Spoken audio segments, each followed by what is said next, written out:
नमस्कार मंडळी, मी वर्षा. आज आपण 1 किलोच्या प्रमाणात भडंग मुरमुऱ्यांचा चिवडा बनवणार आहोत. तर इथे मी अर्धा किलो भडंग घेतले आहे. तर 1 किलो कसा तयार होणार आहे ते तुम्हाला मी पुढे सांगणार आहे. इथे मका पोहे घेतले, शेंगदाणे घेतले, अर्धी वाटी डाळ्या घेतल्या आहे आणि 20 ते 25 मिरच्या घेतल्या, 1 वाटी खोबरं घेतलं आहे आणि थोडासा कढीपत्ता घेतला आहे.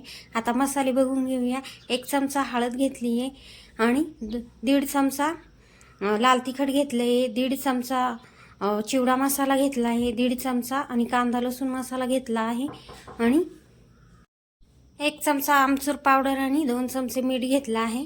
तर इथे आता लगेच कढई गॅसवर गरम करत ठेवायची, त्यामध्ये तेल घालून घेतलं. आता मका पोहे, सर्वप्रथम मका पोहे घालायचे.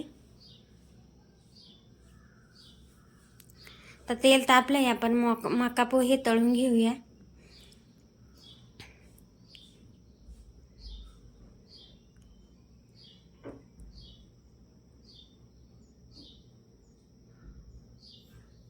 हे बघा, इथे अशा पद्धतीने मी सगळे मका पोहे तळून घेतले आहे. वजनी म्हणशाल तर मका पोहे 50 ग्रॅम होते. शेंगदाणे सुद्धा 50 ग्रॅम असतील. तर हे बघा, इथे अशा पद्धतीने मी एका बाउलमध्ये सर्व मका पोहे तळून काढून घेतले. आता आपण शेंगदाणे घालून तळून घेऊया.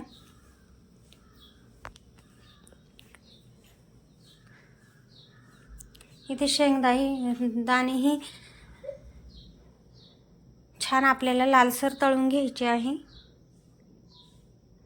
जास्त म्हणजे जास्त लाल नाही करायचे, जळाल्यासारखे होऊन जातात मग. हे बघा, शेंगदाणे छान तळले आहे. आता तेही काढून घेऊ.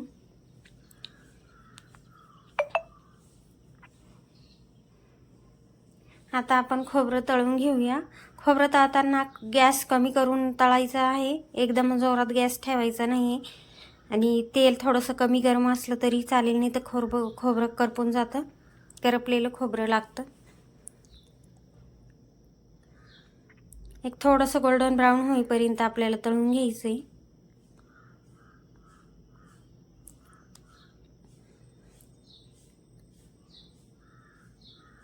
हे बघा, आता इथे खोबरं मला वाटतं छान झालंय, आपण काढून घेऊया.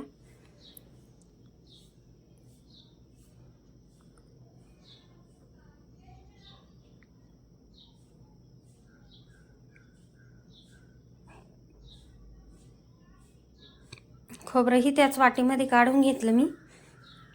हे बघा इथे. आता आपण डाळ्या तळून घेऊया. डाळ्या पण तळताना कमी गॅसवर तळा. जास्त गरम तेल असलं की त्यामध्ये डाळ्या जळून जातात, त्यामुळं कमीच गॅसवर डाळ्याही तळून घ्यायच्या. हे बघा, इथे डाळ्याही तळून घेतल्या, काढून घेतल्या. गॅस बंदच करून घेतला आहे.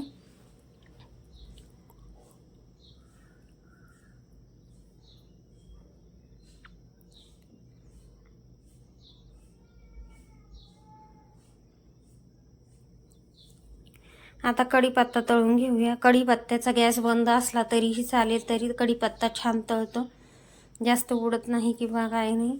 इथे छान गॅस बंद करूनच कढीपत्ता तळून घेतलं, कारण की तेल भरपूर तापलेलं होतं. आता कढीपत्ता काढून घेऊया. मिरच्या तळताना मात्र गॅस जोरात ठेवला तरीही चालेल. मिरच्यांसाठी गरम तेल पाहिजे. हे बघा, मिरच्या टाकल्या. मिरच्यांना छान तळून घ्यायचं इथे.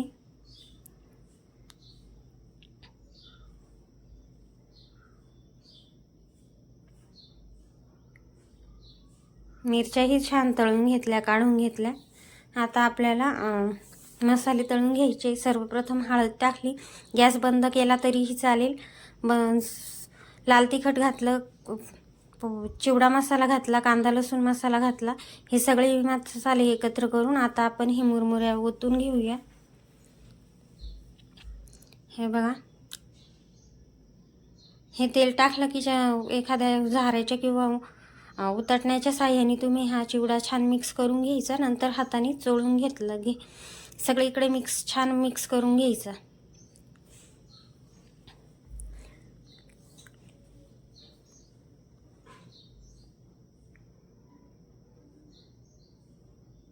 आता याच्यात मीठ घालून घेऊया आणि आमचूर पावडर घालून घेऊया. आमचूर पावडर 2 चमचे घातले तरीही चालेल आणि पिठी साखर घालून घ्यायची. 2-3 चमचे पिठी साखर लागते याला. अशी 2 चमचे तरी पिठी साखर घालून घ्या आणि सगळं मिक्स करून घ्यायचं अशा पद्धतीने. पुन्हा मिक्स केलं, हाताच्या साहाय्यानेही मिक्स करून घ्यायचं. हे बघा इथे आता आपण जे सगळं जिन्नस तळून घेतलं होतं त्यामध्ये थोडंसं मीठ घालून घेऊ. हे बघा मीठ घालून घेतलं. हे पूर्ण मीठ इथंच वापरलं आहे मी. ते हे छान मिक्स करून घ्यायचं आहे आणि हे चिवड्यामध्ये टाकून घ्यायचं आहे. तर अशा पद्धतीने 1 किलोचा चिवडा बरोबर होतं. 1 किलोपेक्षा जास्तच होतं आणि याच्यामध्ये हे मिक्स करून घ्यायचं आहे आणि हे बघा छान मिक्स करून घ्यायचं. यामध्ये मी अर्धा किलो शेव वापरले आहे. असं सगळं धरून आणि बरोबर 1 किलोचा चिवडा होतो. हे बघा इथे पापडी आहे, शेव आहे, गाठी शेव आहे, बारीक शेव आहे, जाड शेव आहे. ही काही घरी बनवली आहे, काही विकत आणली आहे. ही शेवई त्यात टाकून द्यायची, चिवडा छान मिक्स करून घ्यायचा. हे बघा अशा पद्धतीने छान चिवडा तयार झाला आहे आपला. व्हिडिओ आवडल्यास लाईक करा, सबस्क्राईब करा. वेळात वेळ काढून व्हिडिओ बघितल्याबद्दल धन्यवाद. पुन्हा भेटूया पुढच्या व्हिडिओमध्ये. तोपर्यंत मस्त खा, स्वस्त राहा. दिवाळी म्हणजे एकदम मजाच मजा. हे बघा अशा पद्धतीने आपला छान चिवडा, सुरकुरीत चिवडा तयार आहे. तुम्ही त्याचा आवाजही बघू शकता.